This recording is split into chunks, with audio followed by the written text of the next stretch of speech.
sunrise. Listen, we're ushering in carried a new read. Yes, and we have new reads for spring. And today it's all about From Shadows to Sunshine, My Jamican Boyhood, a heartfelt memoir that takes readers on a journey through the landscape of Aracabessa, Jamaica. Now, it takes us to a bustling fishing community, capturing both the beauty and the struggles of tenement yard life, the importance of family and community, and the obstacles faced within an educational system. Now, author Dr. Leo Gillings is here to share so much more. Good morning. Good morning. Good morning. Good morning. It feels nice to hear we talk about your bookie. Exactly. Yes. And I love that. when you speak about something that's relatable, from struggle to hope, so many persons can relate to that. And I really want to start there because that's the book's theme. Yes. Moving from struggle to hope. You know, how did you go from the shadows to finding your place in what is called sunshine? It's a good question. You know, Aracabessa was once a thriving community. Yes. Back before the 60s, it's a banana port. And so the people lived off the produce and the exports because ships used to come to Aracabessa and bring banana from there to Europe and other places. And so in 1969, 71, somewhere there, the port went away. So the 70s was when I grew up, when the township became somewhat of a ghost town. People had nothing to do. And so my hope of leaving there was kind of slim. So I'd failed common entrance, right? And that was, when you read the book, you'll see the journey there. Yes. I failed common entrance and I failed the grade 9 achievement, but it wasn't because I wasn't capable. But Aracabessa Primary School, which was an all-age school, was one out of probably about 40 all-age school across St. Mary and only one high school, St. Mary's High. And so we had a quota, probably 6 to 8 students who can pass from Aracabessa at that time. And so, you know, I just didn't meet that quota, right? Yes. And so my journey took me to what was called junior secondary school at the time. Now it's Aracabessa High, but it was a junior secondary, it just went up to grade 9. And so a lot of students who were just ahead of me only went to grade 9, just as the all-age school. I got lucky because they extended it after that. And so, you know, we didn't take O-levels, so we weren't prepared for the broader Jamaica community, right? In fact, I can tell you this one, what I found out was that we were prepared to work in the banana industry. Not to lead the country.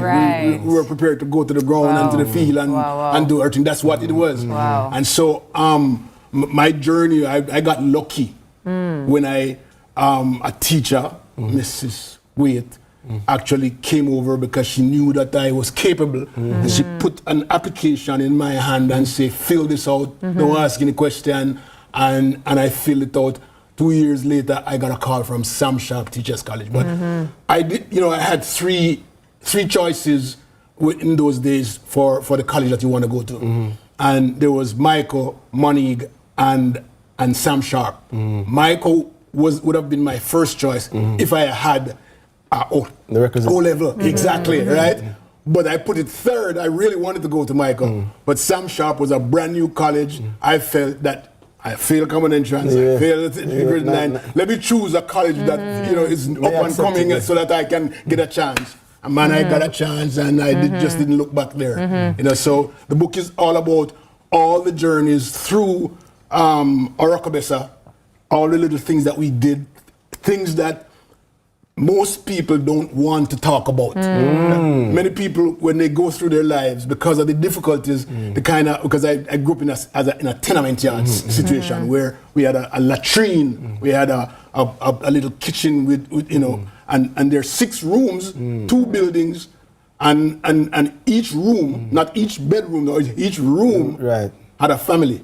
So during my time, there were 32 people running around in that. Each room, that's 6 rooms with 32 people. And so The classic tenement yard situation. Classic tenement yard situation. You made a point about there are other things that persons would not speak about. What brought you, or what happened in that moment when you decided, I am going to tell this story? I am going to document this for all to read about. Honestly, I was ashamed of even going to junior secondary school. As I grew and went to college, I didn't want to tell anybody that I went to junior secondary school. Yeah. You know, that just doesn't sound right. Because we have to talk about KC and JC. And, I mean, who wants to be, you know, in those? But when I went to America, I found me. I found who I was because I realized that my journey was even better than what I even expected after going to grade 7 and failed. I came on 42 out of 43 because I lost my... When I was sure that I was going to pass common entrance, right? And when I got to grade 7, I just give up. And so there were 43 of us in the class and I came 42. But then by the time I got to grade 8, I realized, I said, shoot, I can't be down here, you know? And so I buckled up and they moved me back from 8C back into 8A, and that was a turning point. Yeah. So as I go through life, I saw that I had opportunities, different turning points that's making things a little bit better for me each time. Yeah. And as I said, well, you know, I'm doing well. It's time for me to start telling my story. But this is also such a lovely thing to see that sometimes when we share our vulnerabilities and when we share our shame and the things that are difficult about our lives that actually turn out to make us very resilient and very confident, it gives other people the room to do the same. So I want to know where we can find the book. I know you're going to be reading an excerpt for us as well. Is that right? Well, if you want, I can read the first that would be great. That would be great. Paragraphs. But tell us where we can get it first and It's on foremost. Amazon, and you can just look for Leo Gilling. It's the only Leo Gilling in the world. Perfect. I love that. What's the doctorate in? What's the doctorate in? I'm in criminal justice and criminology. Wow. I did that double. From no common entrance to doctorate. That's right. That's right. All right. Are we going to be reading out, or do you? What are we doing, guys? Tell me. Okay, we're going to be reading out. Let's go. Well, I hope we can match up to the you know. You're going to be great. All right. So here we go. I racked my brain, rattled it around, and dug really, really deeply. Yet I found myself coming up blank. After an extensive mental search, I admitted that my earliest vivid memory is from when I was about 3 or 4. I can't remember anything from before that age. There was no faint recollection, just a complete void in my self-awareness. It's as if life and time didn't exist before I turned 4. My memory has always been unique, and it seems that the world truly began to exist for around 4. Since then, every detail of my surroundings has been etched in my mind with remarkable clarity, preserving each moment and experience as if they were brand new. I can vividly recall the sights, the sounds, the smell, people, and the atmosphere in my small community as I jockey rode on my mom's shoulder home from church. Oh, I love that. Awesome. What a picture you painted just right there. Yes, I with love words. that. I love that. Awesome. Oh, man, guys. Thank you so much for being here. That was Dr. Leo Gillings with his page-turning memoir, From Shadows to Sunshine. You're definitely going to want to read that. Up next is the news.